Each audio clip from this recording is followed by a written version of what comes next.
Hey guys, Jalen here and welcome back to another video. In 2008, the iPhone 3G was released. It was the first ever upgrade from the iPhone, adding 3G and GPS and very slightly improved hardware. And so I used the iPhone 3G for 24 hours, and here was my experience. Let's start out with the basics, calling and texting. Calling. It sounds bad.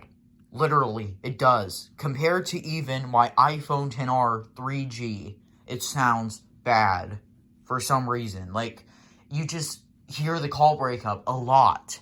And I have pretty freaking good 3G reception and pretty good LTE reception in my area. So, you would think calls sound pretty good, but unless if you have 4 or 5 bars, unless if you're really focusing on what people are saying, you're not going to know what they're saying. And you're going to say, like, what? Say that again? A lot on this phone. And if you have 2 or 1 bar, you're going to break up, too. So, yeah.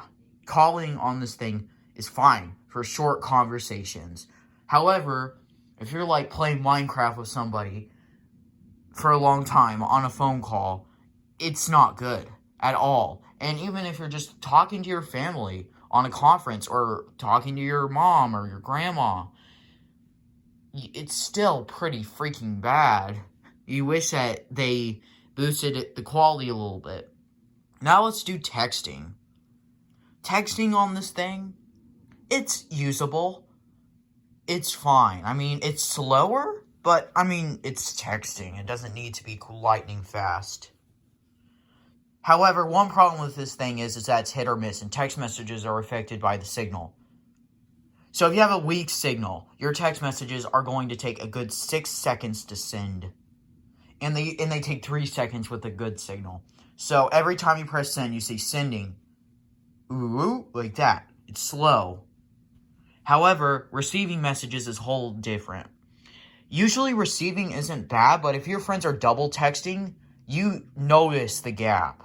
And it sucks because you get one message and then 5 seconds later you get the other one. So it's kind of annoying, but texting is usable on this thing.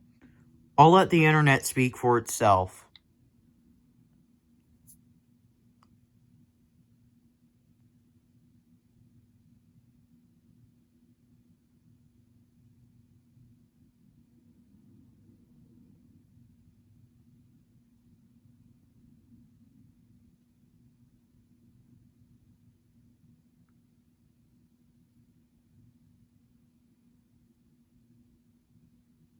No, you can't scroll yet.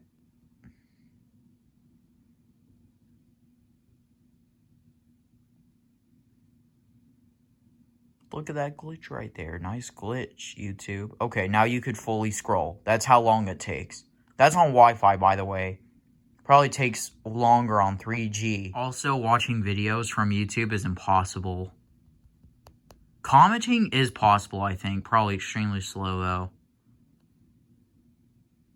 Yeah, you could probably comment, but you can't watch a video. Nope. So, playing music on this thing is okay. I mean, for some people, it would suck because it doesn't have Apple Music, but I don't have Apple Music. So it works for me, and there's some features on this app that's really cool, like Cover Flow. Let you browse through all your albums. And that's not present on the Modern Music app. However, on the Modern Music app, there's some features like infinite playback that is not present on the iPhone 3G, so it's kind of a trade-off. I mean, which one do you like better? Also, one more thing about the Music app. There are some fairly unknown features, like you could double-click the home button to control your music in an app, skip to the next track, skip to the previous track, and more.